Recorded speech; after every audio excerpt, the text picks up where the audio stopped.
দুগ্ধ উৎপাদনে বিশেষ ভূমিকা রাখছে ঠাকুরগাঁওয়ের বিসমিল্লা এগ্রো। প্রতিদিন প্রায় 1100 লিটার দুধ উৎপাদন করছে এই প্রতিষ্ঠানটি, যেখানে স্বয়ংক্রিয়ভাবে চলে খামারের যাবতীয় কাজ।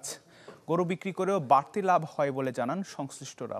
আর খামারিদের সব ধরনের সহযোগিতা করা হচ্ছে বলে দাবি প্রাণী সম্পদ কর্মকর্তার।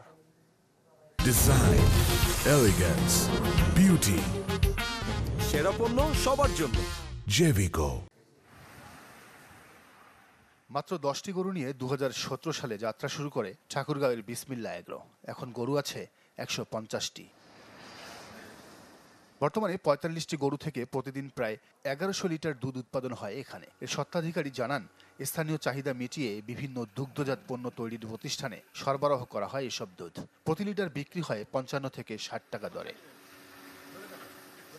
দুধ দহন থেকে শুরু করে ঘাস কাটা, খাবার মিশ্রণ সবই করা হয় মেশিনের সাহায্যে। প্রতি কুরবানি ঈদে গরু বিক্রি করে হাতে আসে বাড়তি লাভ। মূলত হলো এখানকার এলাকার কিছু লোক আছে যারা আমার ফার্ম থেকে নিয়ে যায়, এদের চাহিদা মেটানোর পরে তারপরে অবশিষ্টগুলো এই দুইজনকে দিই। ভুট্টা সংগ্রহ করে রাখি, আর ঘাস তো জমি আছে, ওখান থেকে ঘাস উৎপাদন করি। খাওয়া নিজস্বই, কিছু সামান্য বাইরে থেকে কিছু অ্যারেঞ্জ করতে হয়। খামারে কর্মসংস্থানের সুযোগ তৈরি হওয়ায় খুশি এখানকার শ্রমিকরা। ফিট পানি দেওয়ার পর একটু কাড়ি দিই, কাড়ি দেওয়ার পর আমার খাওয়া দাওয়া করে, তারপর আমি ঘাট বাড়ি যাই, ঘাস কাটি, ঘাস কাটাটারে আমার গোসল করে আমি খাওয়া দাওয়া করে, তারপর 4টা গরু খিলা শুরু করি। আমরা 13 জন এখানে কাজ করি। সকালে আমরা খুব যত্ন সহকারে কারি মাখাই, গুড়, খৈল। নিয়মিত পরামর্শ ও ভ্যাকসিন দিয়ে সহযোগিতা করা হচ্ছে বলে দাবি প্রাণী সম্পদ কর্মকর্তার।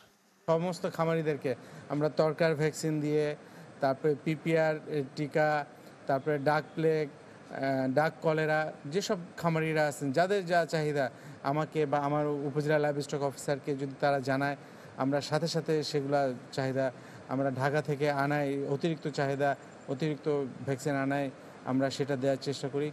দেশে আমিষের চাহিদা মেটাতে এসব খামার গুরুত্বপূর্ণ ভূমিকা রাখছে বলে মনে করেন সংশ্লিষ্টরা। Desk report, channel 24।